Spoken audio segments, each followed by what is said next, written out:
यस्य वामृतं हन्ति विश्वं संसारसंघ्यकम्। आपका पाकर अनुग्रह, आपका पाकर अनुग्रह, धन्य जीवन हो गया। युगों युगों से खोज थी वह, लक्ष्य पावन मिल गया। लक्ष्य पावन मिल गया।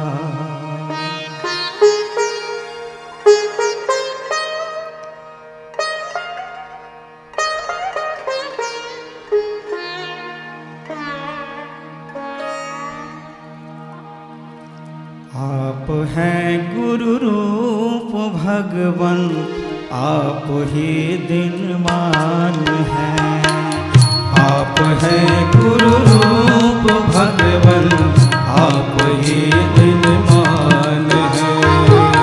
आप हैं मन प्राण में प्रभु, आप हैं मन प्राण में प्रभु, आप ही अभियान है। आप हैं गुरु रूप भगवन, आप ही दिनमान हैं। आप हैं गुरु रूप भगवन, आप ही दिनमान हैं।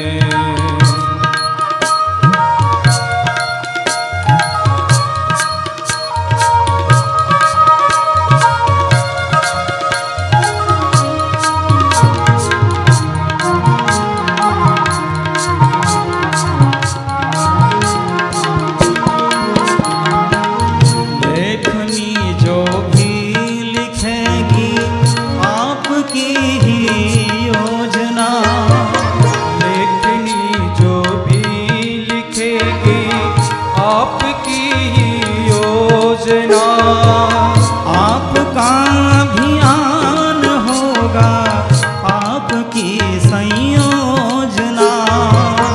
आपका अभियान होगा, आपकी संयोजना। आप ही हैं लेखनी प्रभु, आप ही हैं लेखनी प्रभु, आप ही सद्ज्ञान है। आप हैं गुरु रूप भगवन, आप ही दिनमान हैं। आप हैं गुरु रूप भगवन, आप ही दिनमान हैं।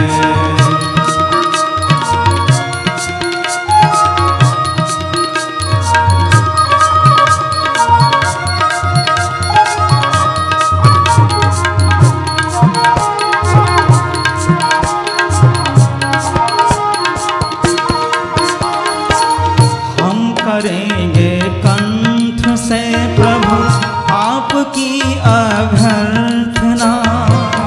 हम करेंगे कंठ से प्रभु आपकी अभ्यर्थना। भक्ति में सुरताल से हम ही करेंगे अर्चना।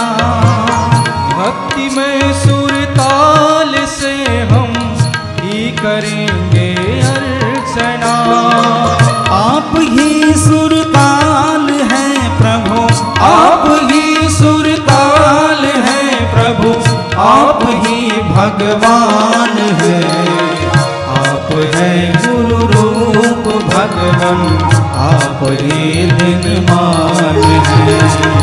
आप हैं गुरु रूप भगवन, आप ही दिनमान हैं।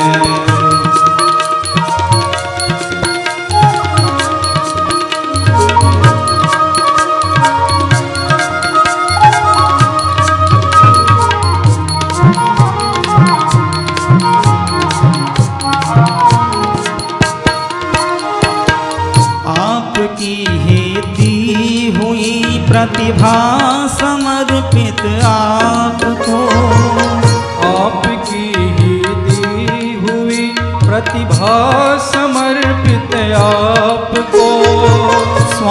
तन मन सब समर्पित जिंदगी यह आपको। श्वास तन मन सब समर्पित जिंदगी यह आपको। आप में हमको मिला दो, आप में हमको मिला दो, आप गुण की खान है।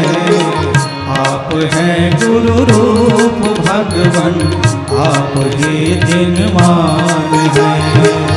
आप हैं गुरु रूप भगवन, आप ही दिनमान है।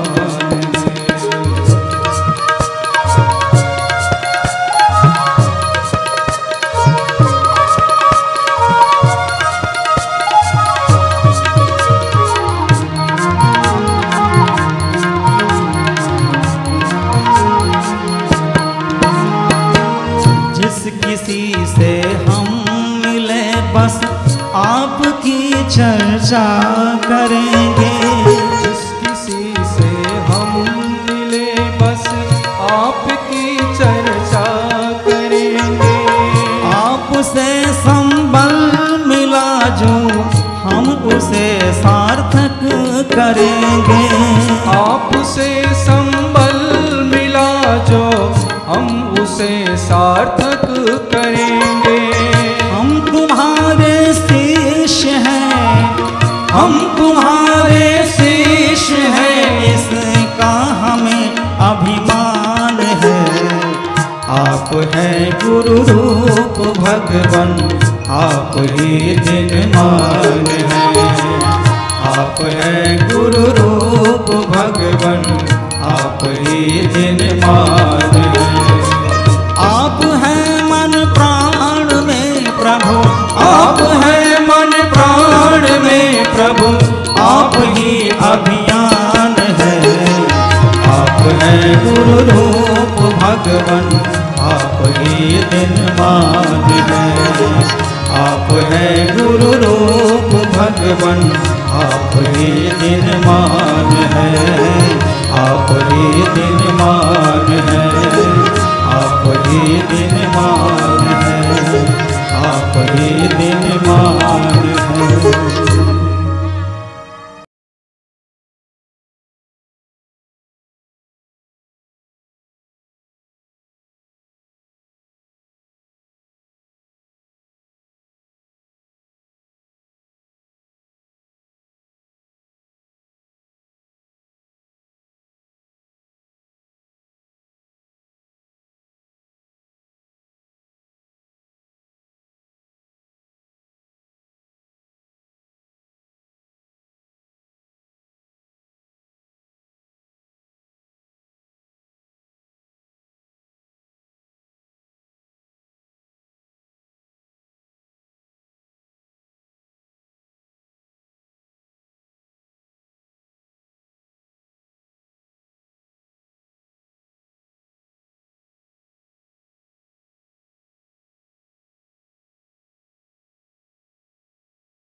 दत्त्या देवी दानवघातिनी।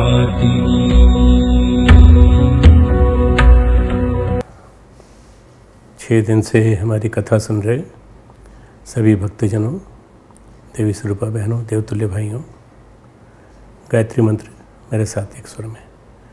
ओम भूर्भुवः स्वः तत्सवितुर्वरेण्यं भर्गो देवस्य धीमहि धियो यो नः प्रचोदयात्।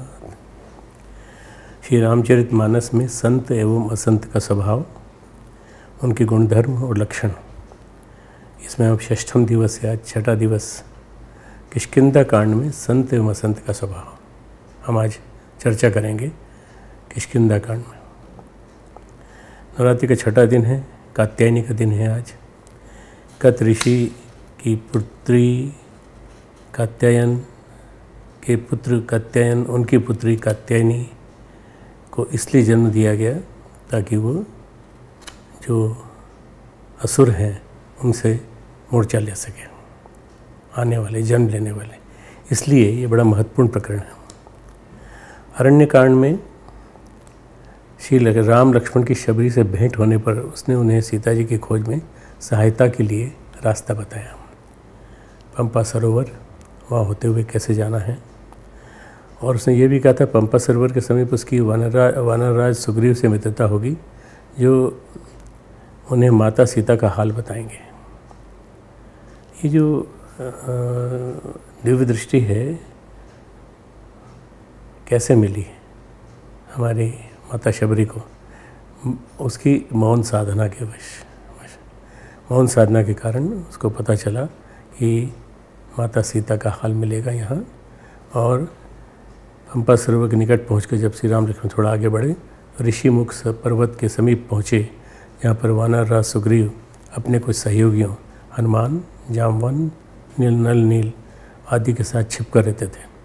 क्योंकि सुग्रीव के बड़े भाई बाली ने उनका राज्य व उनकी पत्नी बलपूर्वक हरण कर ली थी। एकमात्र ऋषिमुख पर्वत पर श्राप के कारण बाली का प्रवेश नहीं हो सकता था, इसलिए वह ऋषिमुख पर्वत पर प्राणों की रक्षा हेतु रहते थे।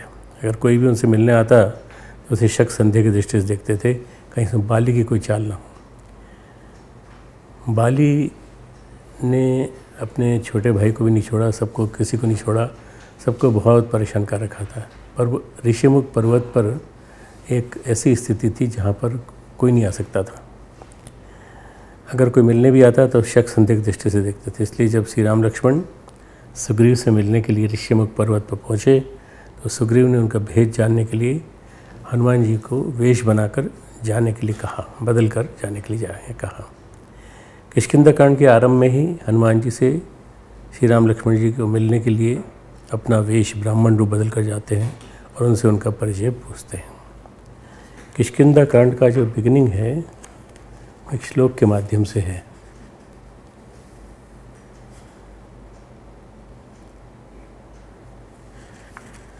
इस श्लोक का अर्थ है, कुंद पुष्प और नील कमल के समान सुंदर, गौर एवं श्याम वर्ण, अत्यंत बलवान, विज्ञान के धाम, शोभा संपन्न, श्रेष्ठ धनुर्धर, वेदों के द्वारा वंदित, गौ एवं ब्राह्मणों के समूह के प्रिय, माया से मनुष्य रूप धारण किए हुए, श्रेष्ठ धर्म के लिए कर्म स्वरूप, कवच स्वरूप, सबके हितकारी, सीता जी की खोज में लगे हुए, पथिक रूप गुरुकुल के श्रेष्ठ श्री राम जी और लक्ष्मण जी दोनों भाई निश्चय ही हमें भक्तिप्रद हों।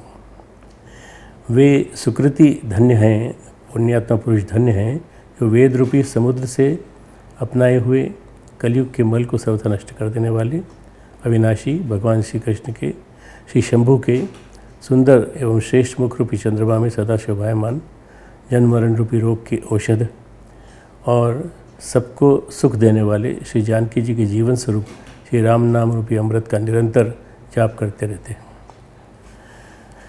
अभी सोरठे से शुरुआत होती है। मुक्ति जन्म मही जान ज्ञान, खान अघ आहानी कर, जहाँ बस शंभु भवानी, सो काशी रोई सोई कसना। जहाँ शिव पार्वती बसते हैं उस काशी को मुक्ति की जन्मभूमि, ज्ञान की खान और पापों को नाश करने वाली जानकर उसका सेवन क्यों न किया जाए। जरत सकल सुर वृंद विशर्म, गरल जे ही पान किए, ते ही न भजसी मन मंद को, कृपाल संकीर सरस। जिस भीषण हलाल विषय सब देवतागण चल रहे थे उसको जिन्होंने स्वयं पान कर लिया, रे मंदमन तू उन शंकर जी को क्यों नहीं भजता, उनके समान कृपालु और कौन है। अब यहाँ शंकर जी की और रामचंद्र जी की प्रशंसा करते हुए आगे इन्होंने कहा है कि रघुनाथ जी फिर आगे चले, ऋषिमुख पर्वत निकट आ गया। वहाँ अपने मंत्रियों से सुग्रीव रहते थे। अतुलनीय बल के सीमा श्री रामचंद्र जी और लक्ष्मण जी को आते देखकर सुग्रीव अत्यंत भयभीत होकर बोले, हे हनुमान सुनो, ये दोनों पुरुष बल और कृपा के निधान हैं। तुम ब्रह्मचारी का रूप धारण करके जाके देखो, अपने हृदय में उनकी यथार्थ बात जानकर मुझे इशारे से समझा के क्या कह रहा हूँ। कोई भी आदमी परेशान होता है, अपने भाई से परेशान था सुग्रीव, तो उसको ये लगा कि कोई ऐसा तो नहीं कि हम हमारे लिए ही जासूसी करने आए हों, हमारे लिए हमको परेशान करने आए हों। तो वो श्री राम लक्ष्मण जी ने जब हनुमान जी को अपना परिचय दिया तो हनुमान जी ने भी अपना असली रूप तत्क्षण प्रकट कर दिया और उन्हें सुग्रीव के पास मित्रता के लिए गए। हनुमान जी और श्री राम का बहुत पूर्व जन्मों का बहुत विलक्षण संयोग है और वहीं उनकी मैत्री कराई। इसके बाद श्री राम जी सुग्रीव को ये वचन देते हैं कि बाली का वध करेंगे और उनका राज्य उनकी पत्नी उन्हें लौटाएंगे। इन्हीं बातों के बीच भगवान श्री राम वानरराज सुग्रीव से मित्र के गुण बताते हुए कहते हैं, मित्र कैसे होते हैं। जो लोग मित्र के दुख से दुखी नहीं होते उन्हें देखने से भी बड़ा पाप लगता है। अपने पर्वत के समान दुख को धूल के समान और मित्र के धूल के समान दुख को सुमेरु यानी बड़े भारी पर्वत के समान जाने। जिन्हें स्वभाव से ही ऐसी बुद्धि प्राप्त नहीं है, मूर्ख हट करके क्यों किसी से मित्रता करते हैं। मित्र का धर्म है कि वह मित्र को बुरे मार्ग से रोककर अच्छे मार्ग पर बुलाए, उसके गुण प्रकट करे और अगुणों को छिपाए। देने लेने में मन की शंका न रखे, अपने बल के अनुसार सदा हित करता रहे, विपत्ति के समय सदा सौगुना स्नेह करे। ये मित्र के गुण बता रहे हैं भगवान राम। आदरणीय पूजनीय श्री हमारे आदरणीय श्री गोस्वामी तुलसीदास, देने लेने में मन में शंका न रखे, अपने उसके अवगुण गुण प्रकट करें और गुणों को छिपाए, अपने बल के अनुसार सदा हित करता रहे, विपत्ति के समय में तो सदा सौगुना स्नेह करे। मित्र जो होता है विपत्ति में होता है तो उसको हमेशा 100 गुना स्नेह दीजिए, क्योंकि वो परेशान हो जाएगा।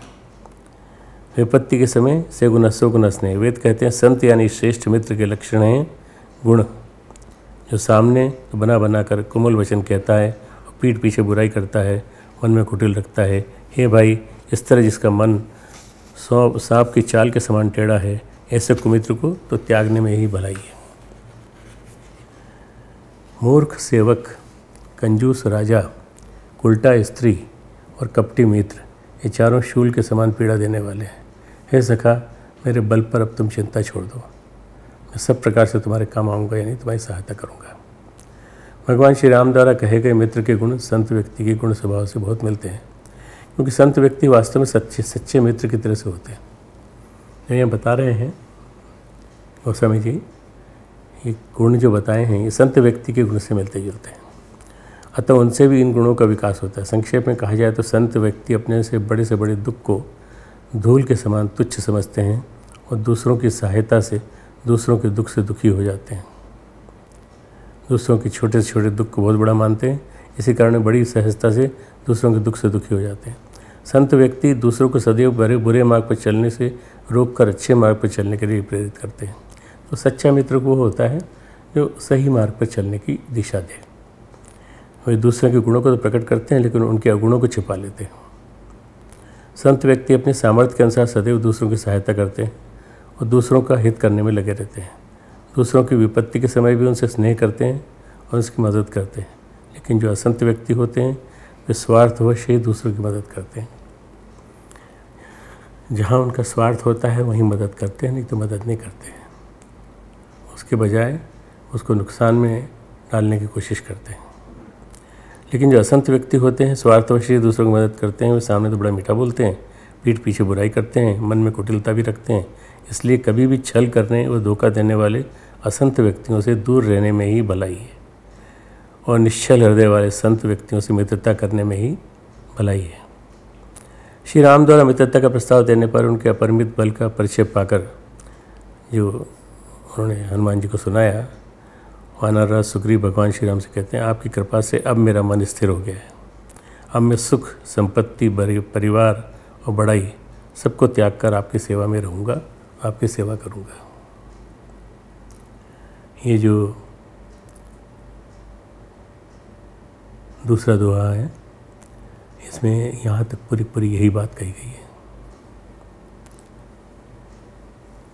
श्री राम द्वारा मित्रता का प्रस्ताव देने पर उनके अपरिमित बल का परिचय पाकर सुग्रीव भगवान श्री राम से कहते हैं अब हम आपकी सेवा करेंगे। ए सब राम भगत के बाधक, कहीं संत पद अवराधक, शत्रु मित्र सुख दुख जग माही, मायाकृत परमारथ नाही।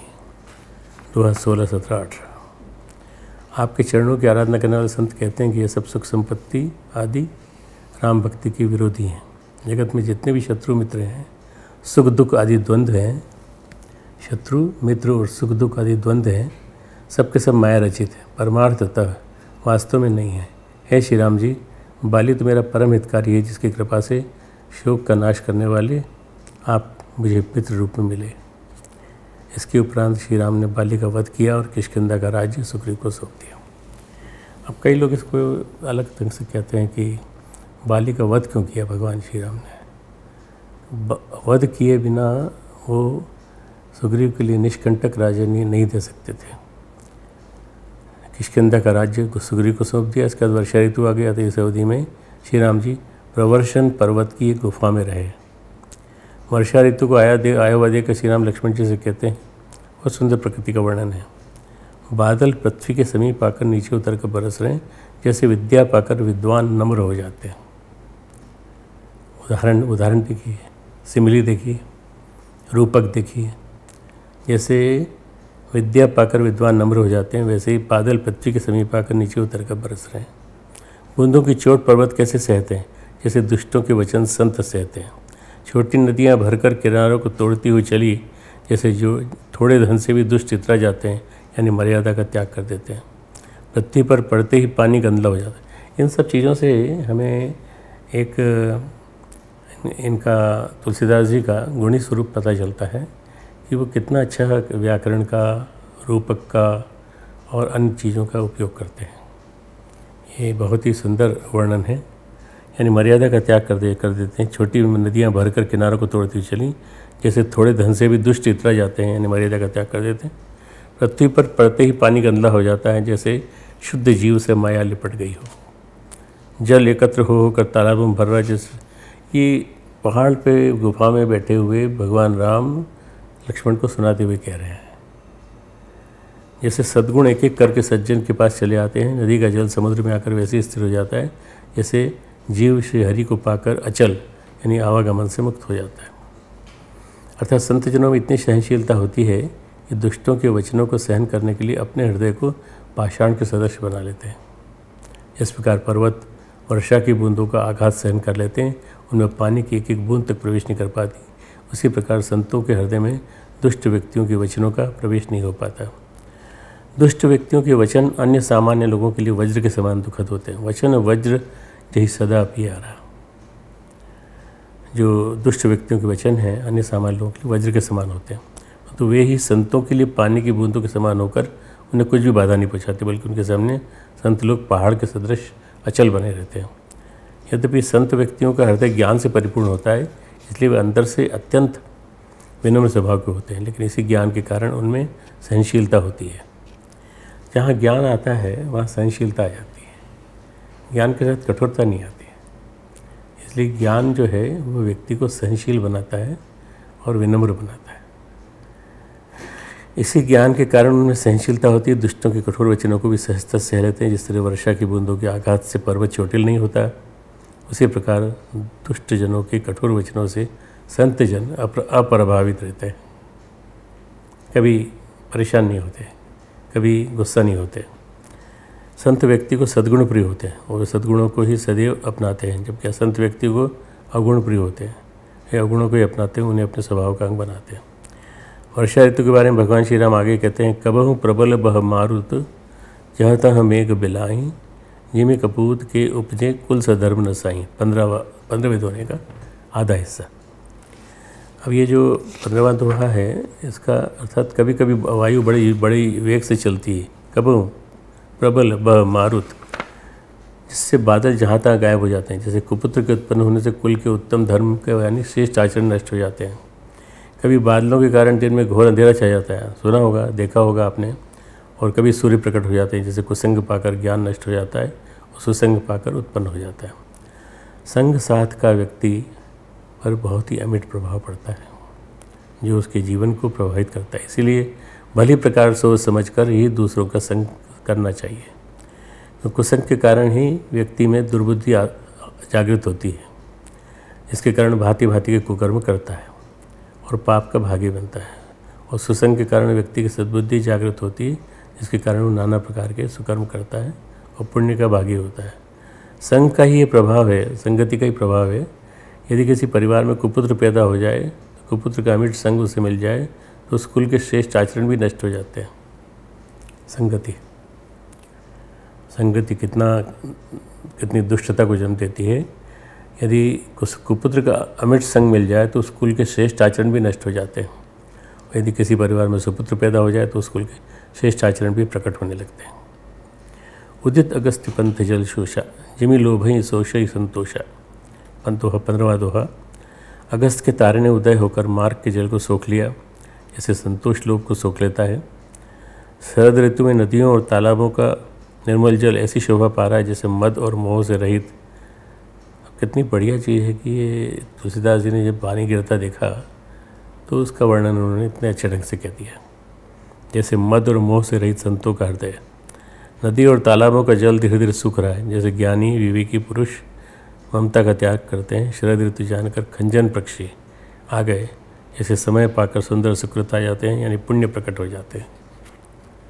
अब ये जैसे जैसे का मतलब हो होता है कि हाँ, हमेशा हर जगह उन्होंने उदाहरण दिए हैं। संत व्यक्तियों में संतोष का भाव होता है, इसके कारण उन्हें लोभ वो किसी तरह का अभाव नहीं सताता। जहाँ संतोष नहीं होता वहाँ लोभ सताता है, अभाव सताता है। और जहाँ संतोष होता है वहाँ किसी तरह की कोई परेशानी होती है। संतों का हृदय मद और मोह से भी रहित होता है, इस कारण वे अनासक्ति भाव से संसार में विचरते हैं। बड़ी आसानी से संसार के किसी भी व्यक्ति या वस्तु से ममता को त्याग कर देते हैं। ममता डेवलप करते ही नहीं है, वो उनके अंदर वो अटैचमेंट आता ही नहीं है। आकाश बादलों से रहित होकर उसी भांति 16वां दोहा है।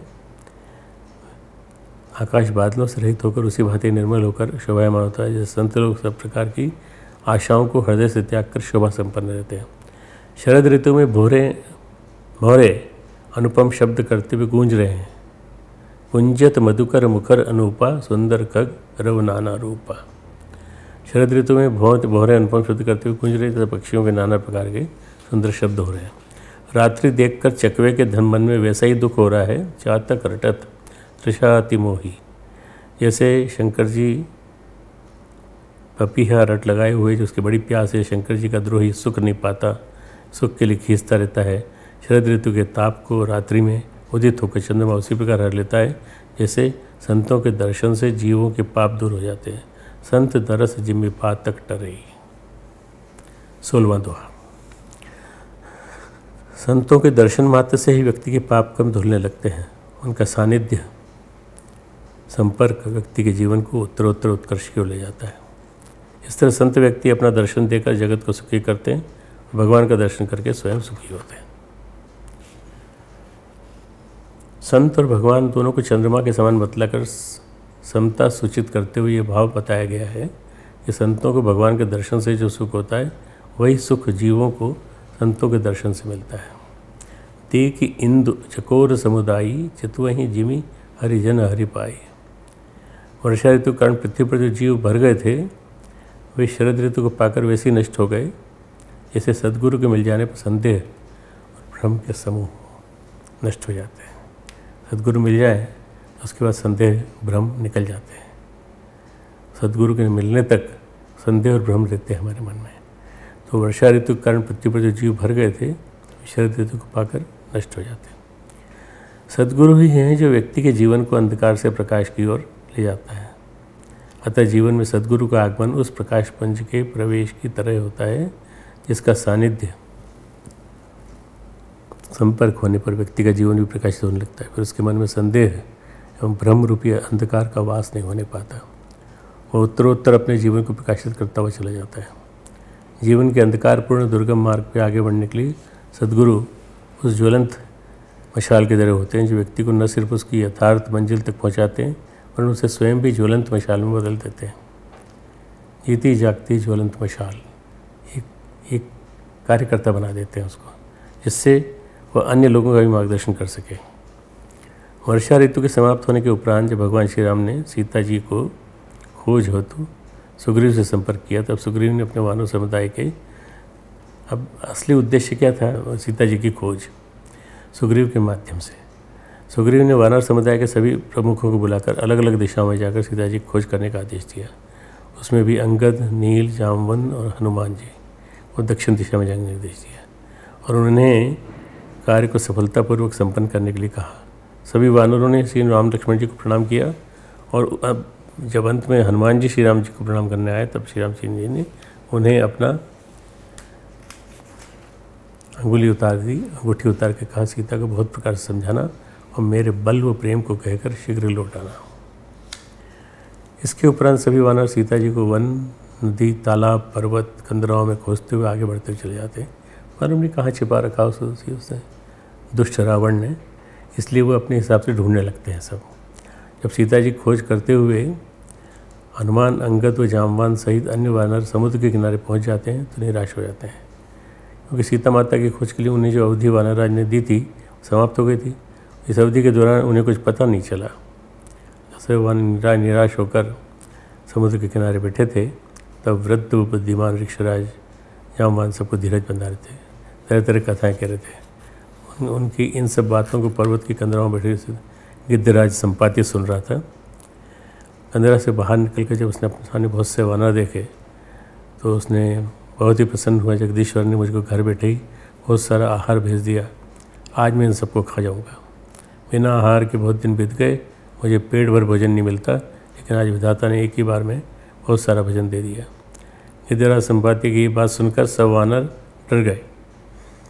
जामवंत सोच में पड़ गए, अंगद में सामने कहने लगे, गिद्ध जटायु के समान कोई धन्य नहीं है जो श्री राम कार्य के लिए अपना शरीर छोड़कर परम पद को पाए।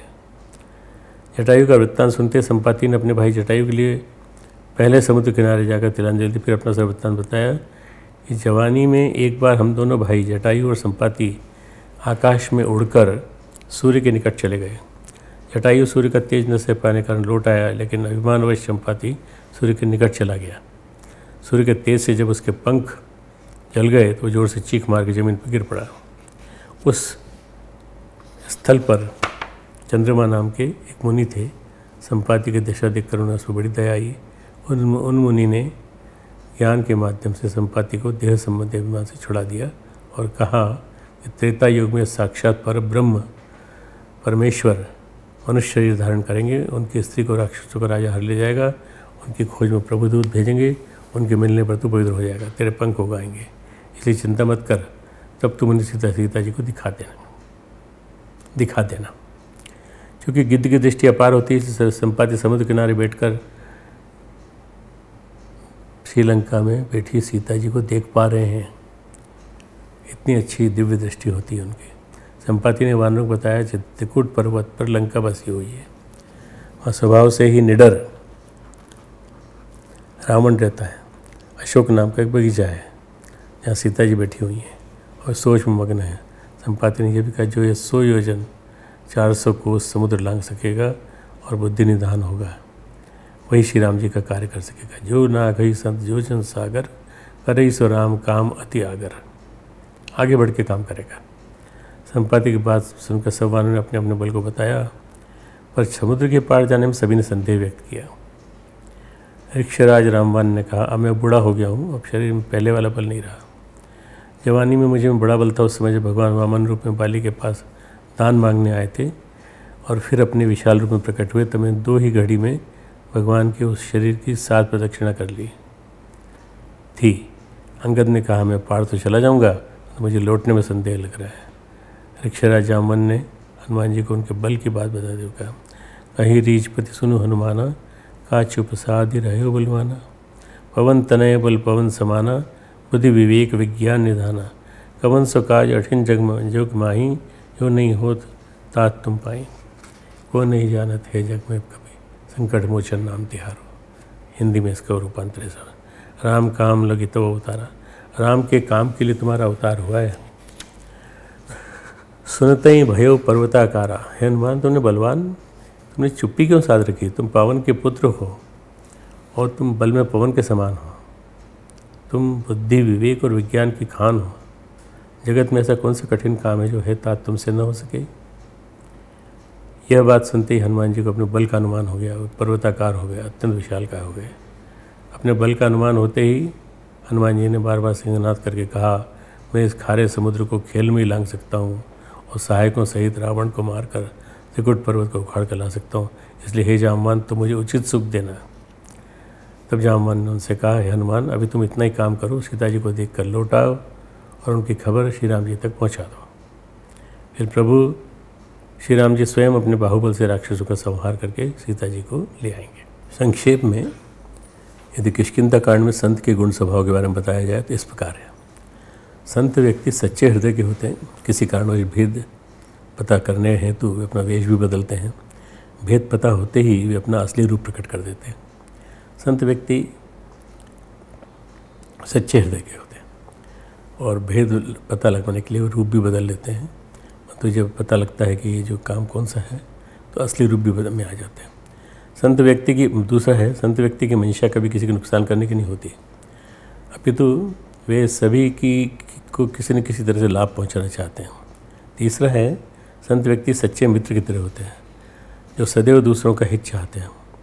संत व्यक्ति चौथा, संत व्यक्ति अपने से बड़े दुख को धूल के समान तुच्छ समझते हैं, दूसरों के छोटे से छोटे दुख को बहुत बड़ा मानते हैं। इसी कारण बड़ी सहजता से दूसरों के दुख से दुखी हो जाते हैं। सातवां है, संत व्यक्ति दूसरों को सदैव बुरे मार्ग पर चलने से रोककर अच्छे मार्ग पर चलने के लिए प्रेरित करते हैं। छठा है, दूसरों के गुणों को तो प्रकट करते हैं लेकिन उनके अवगुणों को छिपा लेते हैं। संत व्यक्ति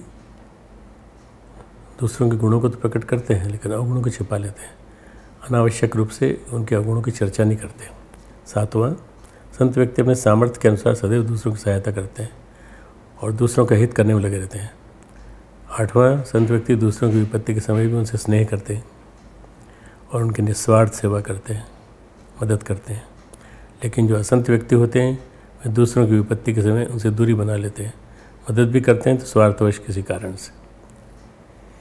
नवा है, संत व्यक्ति सदैव सच्चाई का सामना करते हैं और झूठ का, गलत का विरोध करते हैं, जबकि असंत व्यक्ति झूठ का, गलत का साथ देते हैं, सच्चाई को छुपाते हैं, उनसे मुंह फेर लेते हैं। संत व्यक्ति सदैव सच बोलते हैं। सच यदि कड़वा भी है तो उसे बोलने से नहीं हिचकते, लेकिन अपने वचनों से किसी का अहित नहीं करते, हितकारी वचन बोलते हैं। लेकिन असंत व्यक्ति सदैव झूठ बोलने में विश्वास करते हैं, सच को छिपाते हैं। ये अंतर है दोनों में। संत व्यक्ति जो है कभी झूठ नहीं बोलते और सदैव सच बोलते हैं, और असंत व्यक्ति झूठ बोलने में विश्वास रखते हैं, सच को छिपाते हैं। असंत व्यक्ति दूसरों के सामने तो बड़ा मीठा बोलते हैं, पीठ पीछे बुराई करते हैं। आपको समझ में आ गया होगा असंत व्यक्ति कैसे होते हैं। संत व्यक्ति निर्मल मन के होते हैं, ये कभी किसी को धोखा नहीं देते, किसी के साथ छल कपट नहीं करते। जो भगवान राम से कहा है एक चौपाई में कि जो संत व्यक्ति होते हैं वो हमेशा निर्मल भाव से बात करते हैं। निर्मल मन सो मोहि अति भावा, मोहि छल छिद्र न कपट न भावा। असंत व्यक्ति दूसरों के सामने बड़ा मीठा बोलते हैं लेकिन पीठ पीछे बुराई करते हैं। और अंतिम है, संत व्यक्ति निर्मल मन के होते हैं, ये कभी किसी को धोखा नहीं देते, ये किसी के साथ छल नहीं करते। और संत व्यक्ति मन में कुटिलता भी रखते हैं, इसलिए ये किसी के साथ भी छल करते हैं, उसे धोखा भी देते हैं। इसलिए संसार में निश्चल हृदय वाले संत व्यक्तियों से मित्रता करने में ही भलाई है। अगर हमें अपना मित्र ढूंढना हो तो संत व्यक्ति ढूंढें, निश्चल हृदय वाले, और उनसे मित्रता करें। और छल करने और धोखा देने वाले असंत व्यक्तियों से दूर रहने में ही भलाई है। आधुनिक भारत में यदि किसी ऐसे संत का उदाहरण लिया जाए तो वो महर्षि रमण है। दक्षिण भारत में महर्षि रमण पैदा हुए थे। मनुष्य तो क्या, पशु पक्षी भी अपना बैर भाव भूल जाते थे, उनके निकट आकर अपनी समस्याओं का समाधान पाने के लिए आते थे। महर्षि रमण का जन्म सन 1879 में तिरुचिली, मद्रास में हुआ था। उनकी माँ का नाम अवगम्माल और पिता का नाम सुंदर अय्यर वेंकटरमण था। पिता मदुरा में वकालत करते थे, धर्मनिष्ठ ब्राह्मण थे, जबकि माता साध्वी धर्मनिष्ठ थी। इन दोनों के संस्कारों का बालक रमण के जीवन पर बड़ा असर पड़ा, लेकिन जैसी शिक्षा वो चाहते थे वो उन्हें मिल नहीं पाई। उन्हें पढ़ने के लिए कई पाठशालाओं में भेजा गया, लेकिन जैसी शिक्षा वो चाहते थे मिली नहीं। इस कारण शिक्षा के प्रति उदासीन रहे। उन्हें संतों की जीवनियों में पढ़ने में बड़ा रुचि थी। ज्यों-ज्यों ये बड़े होते गए उनका चिंतन बढ़ता गया। 70 वर्ष की आयु में उन्होंने मृत्यु पर चिंतन आरंभ कर दिया और उम्र बढ़ने के साथ साथ इनका चिंतन और गहन होता गया। धीरे धीरे उन्हें लगा कोई उन्हें अरुणाचल बुला रहा है। अरुणाचल एक पर्वत था जो दक्षिण भारत का एक बड़ा विशाल पर्वत था। वे अपने घर अरुणाचल के लिए निकल पड़े। घर से निकलकर अरुणाचल में साधना करते हुए रमन को बहुत सारे विघ्नों का सामना करना पड़ा। वे न तो अधिक बोलते थे और न किसी को कुछ कहते थे, बस किसी से कुछ मांगते थे। अधिकांश समय ध्यान में आंखें बंद किए बैठे रहते थे, इसलिए लोगों ने उनको पागल समझ लिया था। आसपास की आवारा लड़के उन पर धूल, मिट्टी, कंकड़, पत्थर फेंकते थे, इससे उनको बड़ा कष्ट होता। तपस्या में बाधा पड़ती, चोट भी लग जाती। इससे बचने के लिए उन्होंने एक मंदिर के गर्भगृह में प्रवेश किया, जहाँ वर्षों से जहरीले कीड़े मकोड़ों का साम्राज्य था। साथ ही घने अंधकार भी था, लेकिन विचलित नहीं हुए। यहाँ से अपनी गहन साधना में लीन हो गए, जहाँ साधना के दौरान रमन महर्षि को तरह तरह के कीड़े मकोड़े काटते, जिससे उनके शरीर में घाव हो गए। अंत में कुछ लोगों के द्वारा उनकी तपस्या का महत्व समझा गया और उपद्रवकारियों से उनकी रक्षा करने लगे। फिर भी रमन महर्षि किसी जीव को हानि नहीं पहुंचाते थे और सबको आत्मवत समझते थे। जब उनकी साधना परिपक्व हुई और उन्हें बोध प्राप्त हुआ तो ये सभी प्राणियों में एक ही दिव्य चेतना का अनुभव करने लगे। मौन द्वारा भी वार्तालाप हो सकता है, यह वाणी से भी अधिक प्रभावी हो सकता है और आँखों द्वारा भी भाषा कही जा सकती है। इसका अनुपम उदाहरण महर्षि रमन थे। कई शंकाएं लेकर लोग इनके पास आते और ये मौन व आँखों से संवाद तथा आत्मा की स्फुरण द्वारा उनका समाधान कर देते थे। एक बार सन 1905 में तिरुवन्नमलाई में जोरों से प्लेग फैला। लोग अपना अपना घर छोड़कर अन्यत्र चले गए। कस्बे की सड़कों पर जंगली पशु घूमने लगे। महर्षि गुफा के आसपास भी जंगली पशु चक्कर काटने लगे। इस बीच न जाने कहाँ एक साधु आया, महर्षि रमन का शिष्य बन गया। वह नित्य देखता कि एक शेर रमन महर्षि की गुफा के पास आता है। महर्षि उसे प्यार से सहलाते हैं, वो उनके हाथों को चाटा करता है। भोर होते हुए जंगल में चला जाता है। एक बार एक शेर दहाड़ता हुआ आया जंगल से निकलकर। दोनों की नज़रें आपस में टकराईं। बिना भयभीत हुए महर्षि रमन ने इशारे से उसे एक और हटने की आज्ञा दी। एक क्षण तक वो महर्षि को देखता रहा, पूंछ हिलाता रहा, फिर चुपचाप बगल की झाड़ी में चला गया। इस तरह एक बार वे अपनी गुफा के पास बैठे थे। ठीक उसी समय एक बड़ा नाग उनके सामने आके बैठ गया, खड़ा हो गया और अपनी जीभ निकाल के फुफकाने लगा। इस बार महर्षि रमन से गौर से देखते रहे। थोड़ी देर बाद नाग उनके दृष्टि मात्र से नाग का उग्र स्वभाव ठंडा हो गया। इससे समझ में आता है कि महापुरुष कैसे होते। और एक और चला गया। महर्षि रमन एक सिद्ध पुरुष थे। मौन ही उनकी भाषा थी और उनके सत्संग में मनुष्य सबको एक जैसे संदेश मिलते थे, मानो वे वाणी से दिया हुआ प्रवचन सुनकर उठे हों। उनके सत्संग स्थान में उस प्रदेश के निवासियों के माध्यम से अतिरिक्त अन्य कितने प्राणियों व जीव जंतु नियत समय पर नियत स्थान पर बैठ जाते थे। आप कल्पना कीजिए कि वो बहुत सारे जीव जंतुओं को सामने बिठा करके उनकी सभा लेते थे, उनसे बातचीत करते थे। बाकायदा मौन संदेश सुनकर चले जाते थे। बंदर, तोते, सांप, कौवे सभी को ऐसा अभ्यास हो गया था। वे आगंतुकों की भीड़ से बिना डरे झिझके अपने नियत स्थान पर आ बैठते। मौन सत्संग समाप्त होते ही उड़कर अपने अपने घोंसले व घरों में चले जाते थे। कई बार उनके झगड़ों को भी सुलझाते थे। कौवे में, तोते में, मैना में आपस में झगड़े हो जाते थे तो अपनी बात सुनाते थे आके। तो वो झगड़े भी शांत करने का काम रमन महर्षि करते थे। कई प्राणी अपने परंपरागत वैमनस्य को भुलाकर मित्र बन गए थे। यहाँ पर एक सांप आश्रम के एक मोर का मित्र बन गया। जब भी मोर पंख फैलाकर नाचता तो सांप भी अपना फन फैलाकर लहराने लगता। आश्रम के पशु पक्षी महर्षि रमन के बंधु बांधव के समान हो गए थे। महर्षि प्राय उन्हें प्रेम से सहलाते, उनसे बातें करते, प्रतिदान में उनसे भी स्नेह चाहते थे। इस तरह से महर्षि रमन के आश्रम में रहने वाले सभी प्राणी मित्रवत भाव से रहते थे और सब उन्हें परम हितैषी मानते थे। किसी ने भी उनको अपना दुश्मन नहीं माना। मनुष्य और जीव जंतु दोनों के बीच में कितनी बढ़िया विलक्षण मैत्री का संदेश आता है। दक्षिण भारत के एक और अनुपम संत हुए हैं तेलंग स्वामी। इनका जन्म आंध्र प्रदेश के विशाखापत्तनम जिले के हुलिया नामक गांव में हुआ था। माँ का नाम विद्यावती, पिता का नाम नरसिंहधर था। बचपन से ही उनको स्वभाव अन्य बच्चों से अलग था। वे अपनी माँ के साथ अपने पूजा घर में बैठकर ध्यान करते थे। अवसर मिलने पर एकांत में बैठकर ध्यान भी करते थे। बचपन में ही इनमें संसार के विषयों के प्रति वैराग्य, आध्यात्म की ओर प्रवृत्ति पैदा हो गई थी। युवावस्था आते आते संसार के प्रति इनकी उदासीनता स्पष्ट दिखाई देने लगी। ऐसा कहा जाता है कि तेलंग स्वामी करीब करीब 150-200 साल जिए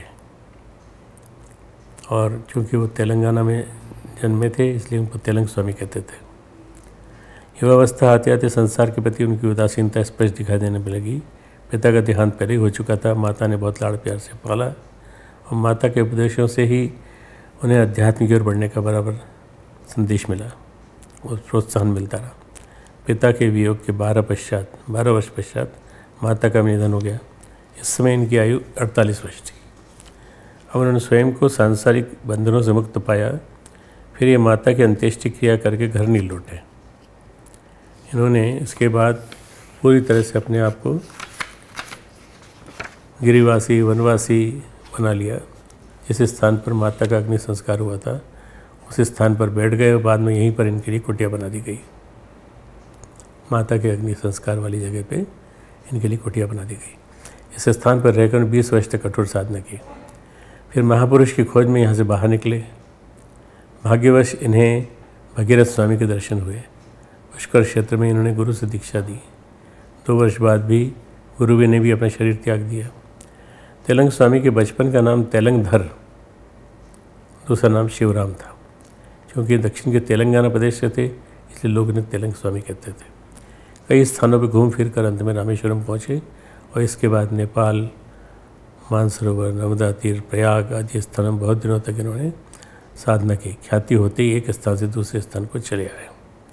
अंत में ख्याति जब होती है तो मधुमक्खी के चारों तरफ जैसे चिपक जाते हैं, ऐसे संतों के आसपास लोग लग जाते हैं। उन्होंने क्या किया, एक काशी पहुँचे, वहाँ पर लंबे समय तक रहे। तेलंग स्वामी एक परम सिद्ध योगी जीवनमुक्त पुरुष थे। वे सदा दिगंबर वेश में रहा करते थे। भूत भविष्य वर्तमान की बातें जानते थे और किसी के आने पर उसके मन के प्रश्न की पहले से चर्चा कर लेते थे और बता उत्तर दे दिया करते थे। जल थल, मान अपमान, शीत उष्ण सब उनके लिए समान था। लेकिन ये सदा पर दुखों, दूसरों के दुखों कष्टों का अनुभव करते थे और उसे दूर करने के लिए यथासंभव प्रयास करते थे। मान, प्रसिद्धि और ख्याति से बहुत दूर रहते थे और जल पर पद्मासन लगाना उनके लिए एक बच्चों की तरह से खेल था।